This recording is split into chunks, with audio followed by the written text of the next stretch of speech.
This is the ultimate guide to building a community around your business. During this video, we will explore how to attract the right members of your community, how to engage them in the right way, and also how to monetize then the community that you're running. So make sure you stick around. My name is Simone Vincenzi. I'm the co-founder of GTeX, and we turn experts into authorities. And I've been running a community for the past 10 years. It's a community-based business. GTeX stands for Growing Together Exponentially. And there is nothing that excites me the most, excites me more about bringing people together. Now, when you're creating a community though, the foundation is the most important thing, because I know that either people struggle with attracting the right members or coming up with the right value proposition, engaging the members that are there, or either monetizing the community. So I want to make sure that we can talk about all these topics in this video. Now, let's start from the first pillar, from the first part. How do you attract the right people in your community? Well, first of all, it starts from the foundation. It starts by having a common goal, a common shared goal. Think about it. How do people come together? They come together because they want to go somewhere in a direction where they might not be able to go on their own, and they need each other. Think about sport. How do fans of a sport team come together? There is a team, they have a common goal, which is win the championship. And then we'll bring together the player, the coaches, and the fans and the supporter. But the goal is one, and that's what brings people together. That's what gets people to go through adversity together.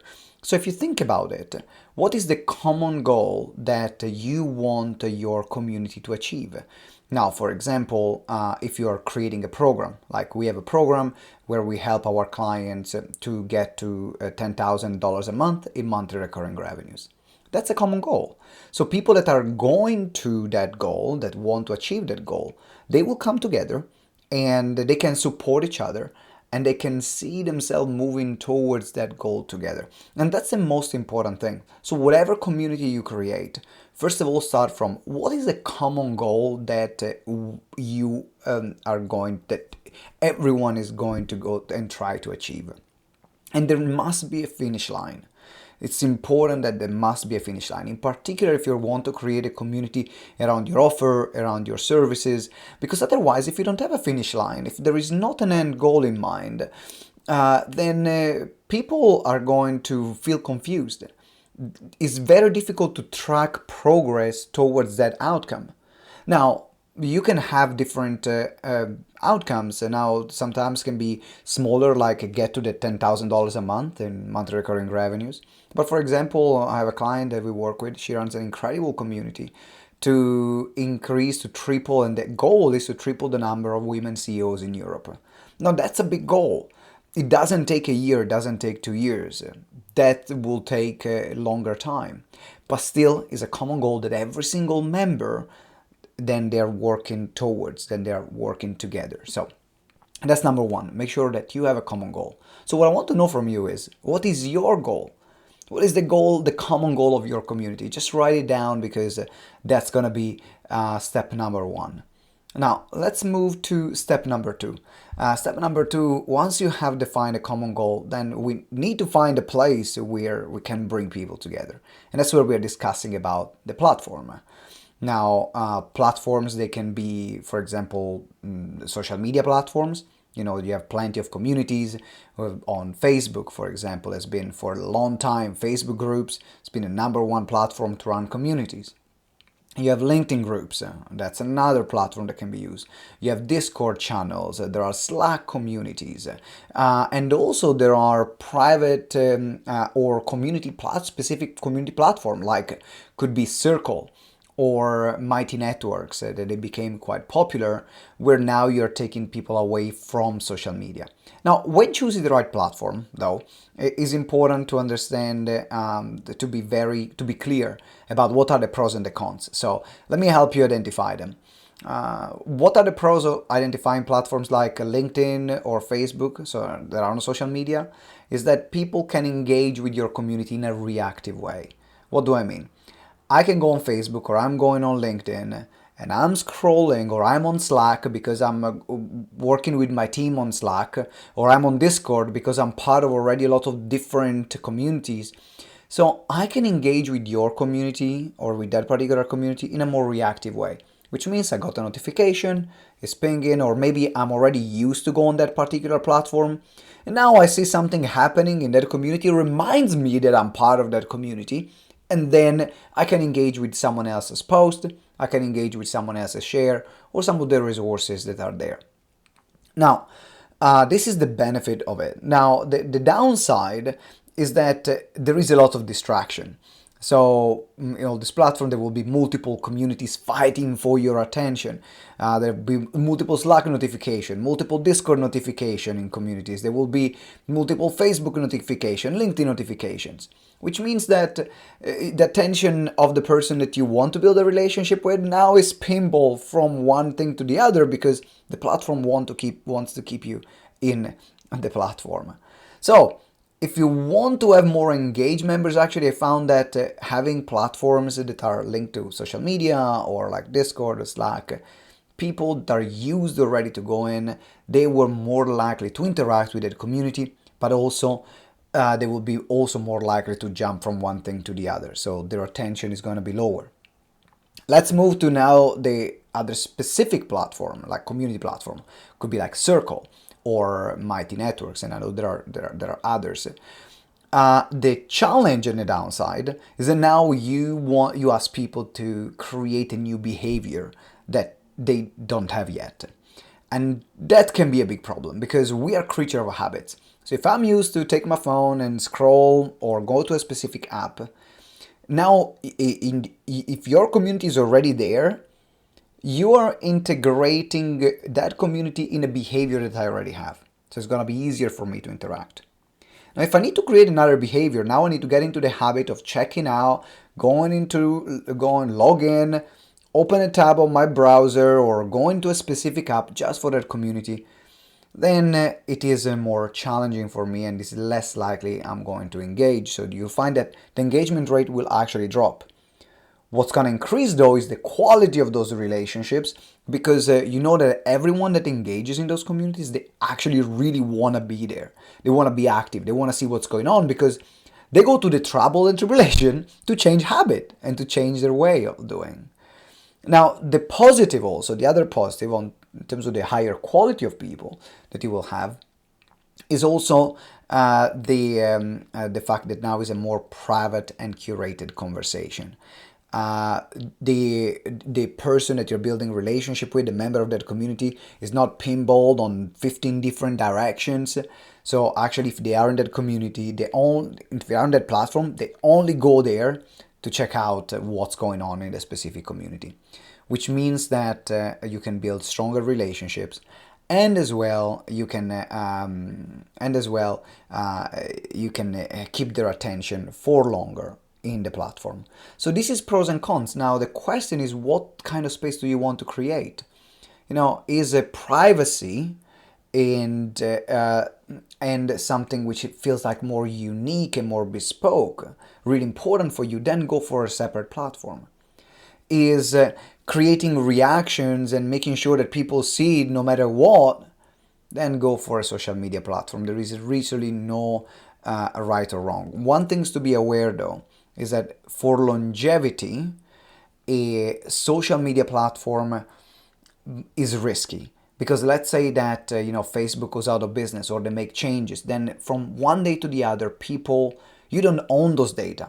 So from one day to the other, literally your community can totally disappear. You lose your account, your community disappears. So it's very risky.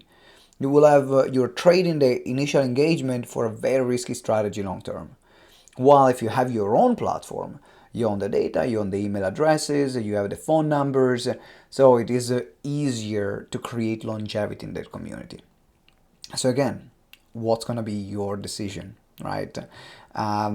Long-term, short-term, social media platforms, Slack, Discord, let me know. And also the other thing actually to identify which platform is also to align with think about what's the current behavior of your ideal members. If they're already on LinkedIn, don't create a community on Facebook. Just do it on LinkedIn.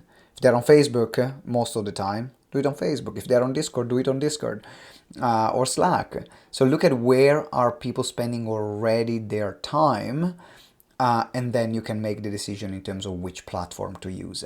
So the less friction you create between you and people accessing the community and their behavior, the more likely they're going to be to engage and interact with you.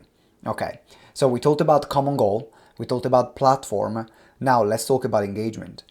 Once you have people in the platform, how do you make sure that they connect? This is a conversation I was having with a client today, and is a trap that I fell into when I run in my community as well. Is a trap that a lot of people fall into. They think that the more content and the more resources they give, people are going to be more engaged. Now, we live in a time where information is accessible everywhere. So if I'm joining a community, very rarely, unless you're giving me such a high level of information that I cannot get anywhere else, but very rarely people join communities to access information. The reason why people join communities is to connect with other members, is to find other people that they can build relationships with, where they can help each other towards this common goal.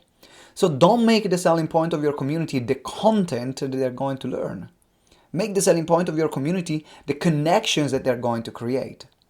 Now, of course, if you're creating a community because maybe that community is part of a specific program or service, of course, the service is at the center and the community is what enables the connection. It's almost like an add-on. It connects people that going around that same service.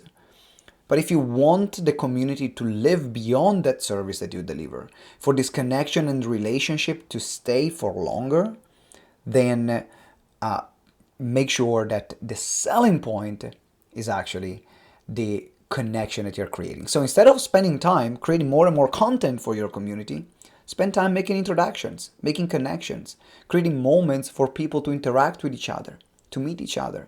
And you will find that your community will have way more longevity, because even if the interest or the need for your content has passed because it's not relevant anymore, the need of fostering and maintaining and keeping those relationships through your community is going to be still active. So keep creating moments for people to connect and engage and support each other. And you will find that your community will have stronger longevity compared to just bombarding them with content. And it's a very easy trap to fall into. In particular, if you're a coach, a speaker, a trainer, I love to teach. We love to teach. But that's not what a community is about. It's about connection. So that's the best way to create engagement. Now let's go with the final part, which is monetization. How then do you monetize that community? What I love, I had an early business mentor that told me, build your community and your community will build your business. If you want to monetize your community, don't come with a hidden agenda. Because if the only purpose for you building this community is to make sure that you get clients and to get people to pay you and so on, people will smell it and then they will see that as a transaction. They don't see that you want to build this for the long term just for the sake of the community. But really fall in love with the members. Fall in love with the people that you want to support. Fall in love with the space that you are creating. Because if you do that, then the members will be active. Now at that point you can listen, because now they trust you. And they will share their problems, they will share their challenges, they will share the things that they need. And at that point, your monetization strategy is really saying, hey, I heard that you need this. What if I provided this to you? Would you be interested? And then see between all the people in the community who is ready to buy and who wants to take the next step. It's literally this easy. We have developed all our services, our programs, our courses, our digital agency from the back of this community. Now, we made millions from our communities, but the purpose has always been keeping the community active, keeping the community alive, and serving the members. And then when their needs evolve, then our products and our services evolve. And that allows us also to stay ahead, because your business is not static. And this is what get us to create better products, better services, modify them, and then we reward our members for the feedback, because we want their ongoing feedback. We want to know what I'm not doing well. I want to know what I'm not doing well. I want to know how I can do the things even better for them. Why? Because I care. And because I care, then they care about what we offer and so on. So make sure that to the monetization strategy, listen first. Listen first. They will tell you what they need, and then you provide it to them. Whether you are delivering that service, or you can bring someone else, a partner, to deliver what they need and then monetize that relationship. So again, we talked about community. We talked about the 4 different pillars of building a community: having a common goal, building a platform, choosing a platform, creating engagement, and then monetization. I made it as simple as I could, because of course there are more and multiple steps, and this is one of the things that also we cover in our programs. So if you are interested, just visit my website, gtex.org.uk. You will find a lot of information there about our courses, services, and program. Otherwise, make sure you subscribe, share this, and in particular, if you know other people that they love building communities, then share it with them. And the last final things, I would love to know in the comment, what did you find most useful about this video? This is feedback for me, so I can learn from what you want, what our community wants, and what you like and what you prefer. And if you have other questions about the community, just put them in the comments as well. I'll create new videos. All right, I cannot wait to see you next time, and always remember, together we grow exponentially. Ciao!